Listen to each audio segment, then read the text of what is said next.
Hello bachcho, let's see this question. This question says when 100 ml of 1.0 m HCl was mixed with 100 ml of 1.0 m NaOH in an insulated beaker at constant pressure and a temperature increase of 5.7 degrees Celsius was measured for the beaker and its content. Experiment 1, because the enthalpy of neutralization of a strong acid and the strong base is constant, which is 57.0 kilojoule per mole, this experiment could be used to measure the calorimeter constant. In a second experiment, 100 ml of 2.0 m acetic acid, which its dissociation constant K is equal to 2.0 into 10 is raised to power minus 5 was mixed with 100 ml of 1.0 m NaOH under identical conditions to experiment 1, where a temperature rise of 5.6 degrees Celsius was measured. Consider that heat capacity of all solutions as 4.2 joule per gram per Kelvin and density of all solution is 1.0 gram per ml. Then enthalpy of dissociation in kilojoule per mole of acetic acid obtained from experiment 2 is.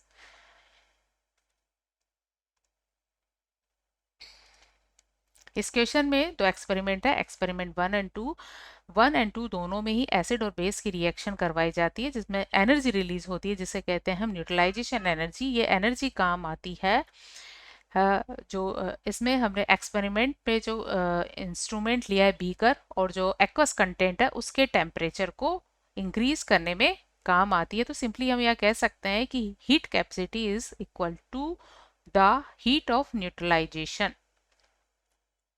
So first we calculate the heat of neutralization for the first experiment.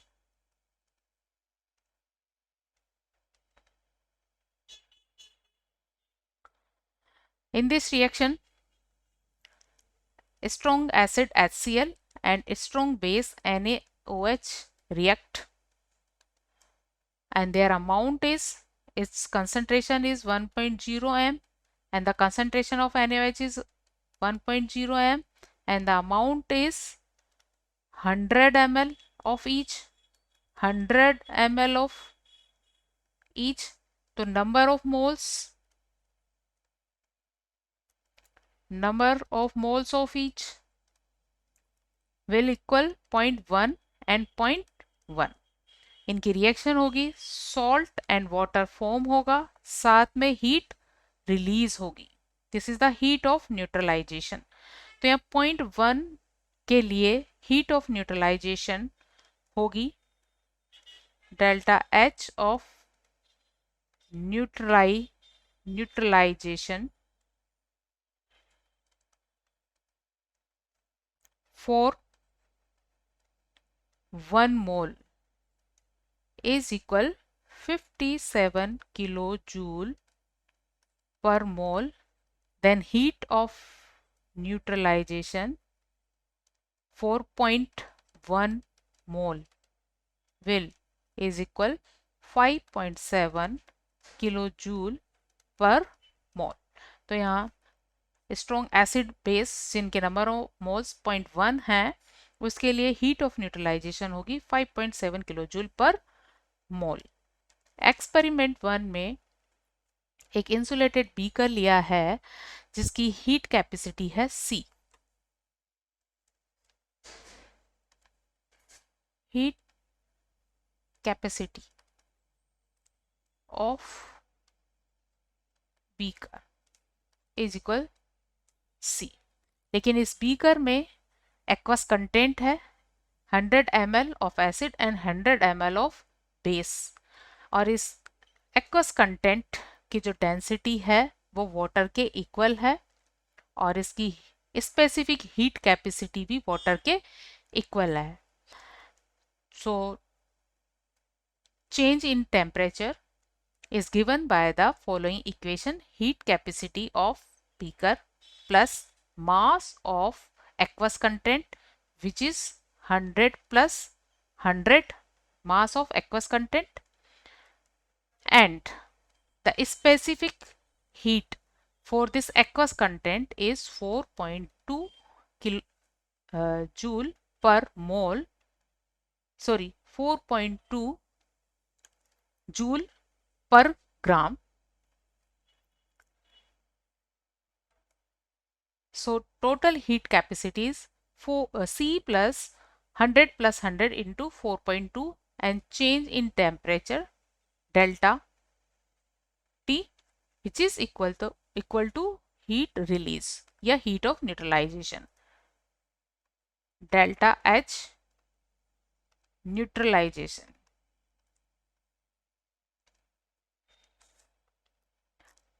So we can write C plus 200 gram of the aqueous content and its heat capacity is 200 into 4.2 joule पर ग्राम. इसको multiply करेंगे तो ये aqueous content की heat capacity आ जाएगी and change in temperature is 5.7 degree Celsius. So this portion is the heat capacity of aqueous content.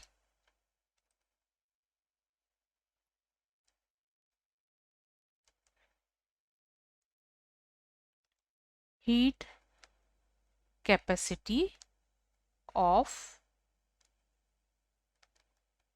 aqueous content and heat of neutralization is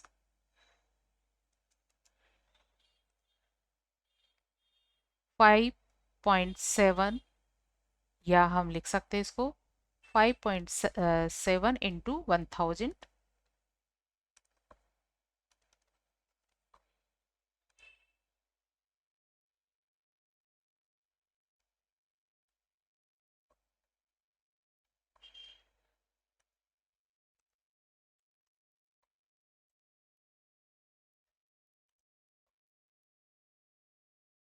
5.7 into 1000 is equal 5700 joule per mole.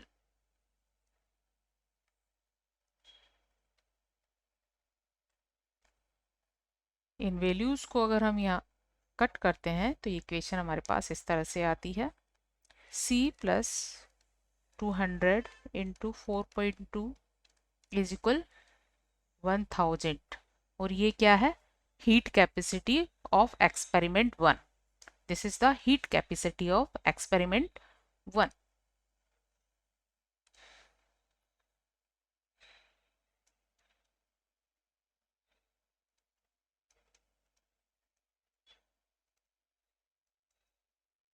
ठीक है, अब हम experiment 2 की बात करते हैं. Experiment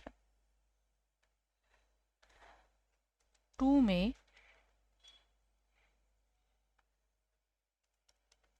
acetic acid लिया है.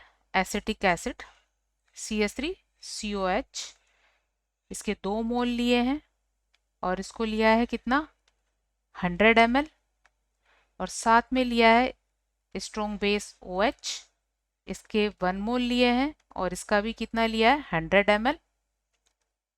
यहाँ भी न्यूट्रलाइजेशन रिएक्शन होगी, सॉल्ट बनेगा,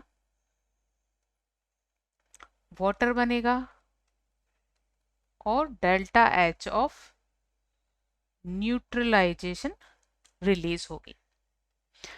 इस डेल्टा H न्यूट्रलाइजेशन की वैल्यू होगी कितनी, यहाँ नंबर ऑफ मोल्स जो न्यूट्रलाइज होंगे वो कितने होंगे, जितना बेस है उतना ही एसिड के मोल क्या होंगे न्यूट्रलाइज होंगे. तो mole of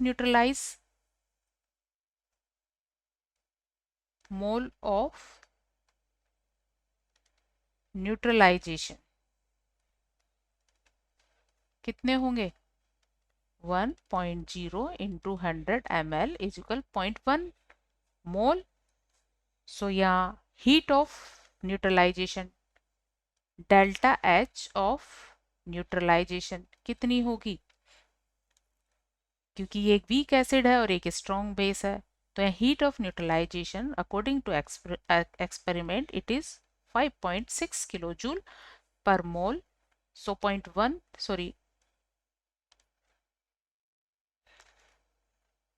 56 kilojoule per mole. So here for 0.1 mole this value is 5.6 kilojoule per mole or 5600 joule per mole. For this experiment, this release energy is used to rise the temperature of the apparatus. So the heat capacity हम यहाँ लिखेंगे, same beaker लिया है, same condition ली है, दोनों acid और base कितने लिए हैं, 100 ml लिए हैं, तो इनका मास हो जाएगा 200 ml। और इनके लिए जो स्पेसिफिक हीट वैल्यू है अगेन 4.2 है, बट यहाँ चेंज इन टेम्परेचर कितना है 5.6 degree Celsius, and which is equal to 5600 joule per mole के इक्वल है यहाँ। तो यहाँ भी जो कंटेंट है वो 0.1 के लिए है, तो पर मोल के लिए यहाँ पर भी हमें अगेन इसी तरह से इक्वेशन मिलने वाली है, C plus 200 into 4.2 is equal 1000। जो दोनों एक्सपेरिमेंट के लिए क्या है, हीट कैपेसिटी दोनों एक्सपेरिमेंट के लिए क्या है, सिमिलर है। तो यहां से क्योंकि दोनों एक्सपेरिमेंट के लिए हीट कैपेसिटी सिमिलर है, और फर्स्ट एक्सपेरिमेंट और सेकंड एक्सपेरिमेंट में जो हीट ऑफ न्यूट्रलाइजेशन है पर मोल, उसका डिफरेंस है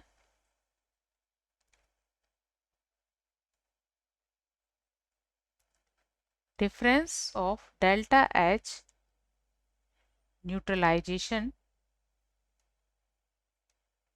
is equal for per mole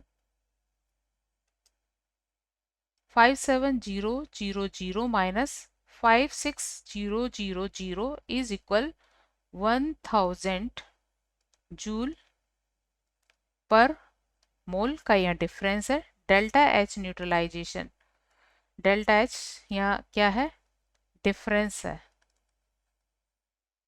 and this difference is used to dissociate the weak acid. weak acid क्या है, acetic acid, और इस weak acetic acid को dissociate करने के लिए this energy is used. So the dissociation energy of acetic acid,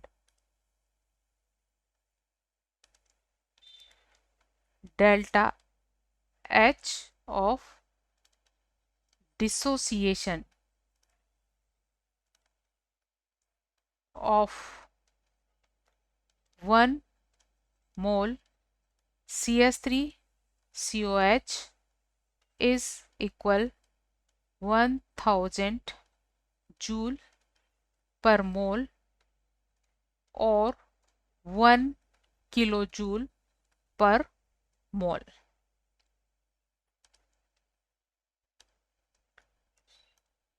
So right answer of this question from experiment 2 is A. The heat of dissociation of acetic acid per mole in kilojoule is 1.0. Hope you understood it well. Best of luck.